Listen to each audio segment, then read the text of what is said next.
মানুষ বড় অভিমানী প্রাণী। সে চায় তার মন খারাপ হলে প্রিয় মানুষটাকে না বললেও সে বুঝে ফেলুক। ফোন করে খানিক ম্লান গলায় হ্যালো বলতে ওপারের মানুষটা বলুক, তোমার মন খারাপ? তার এলোমেলো চুল খানিকটা লাল চোখ থেকে বলুক, তোমার ঘুম হয়নি রাতে? দুঃস্বপ্ন দেখেছ? টেনশন করছো কিছু নিয়ে? সে চায় মানুষটা বুঝুক কখন শক্ত করে বুকের সাথে চেপে ধরতে হয়, চোখের সামনে আলতো করে হাত ছুঁয়ে বন্ধ করে দিতে হয় চোখের পাতা।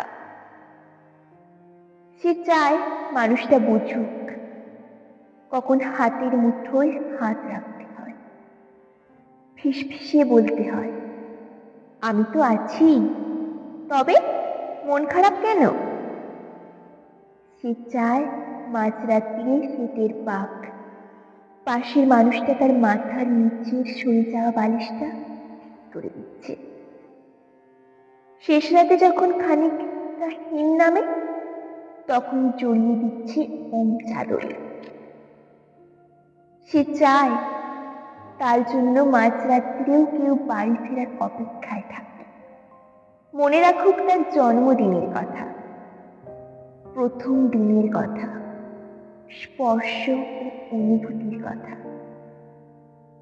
সে চায় তাকে ছুঁয়ে দেখতে গিয়ে কেউ মিথ্যে মিথ্যে অজুহাত বানাক, কেউ কপাল ছুঁয়ে বলুক, দেখি দেখি তোমার জ্বর নয় তো? অভিমানে দূরে সরে যেতে চাইতেই কেউ বলুক, খানিক ভুল করেছি বলেই দূরে সরে যেতে হবে? তবে এই যে এত ভালোবাসি, তাতে আরো কাছে আসা যায় না? আরো আরো কাছে, অনেক অনেক কাছে। মানুষ বড় অভিমানী প্রাণী। তারা দুজনে কেবল ভাবে এসব ওই মানুষটাই করুক, ওই অন্য মানুষটা, কিন্তু শেষমেশ করা হয় না কারো। তাই কাছে আসার রঙিন দিনেরা ক্রমাগত দূরে সরে যায়, ধূসর ও বিবর্ণ গল্প হয়।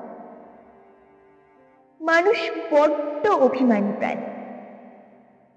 অভিমানে সে ক্রমশই দূরে চলে যায়, বুকে পুষে রাখে এক সমুদ্র আক্ষেপ। মানুষ বড় অভিমানী প্রাণী।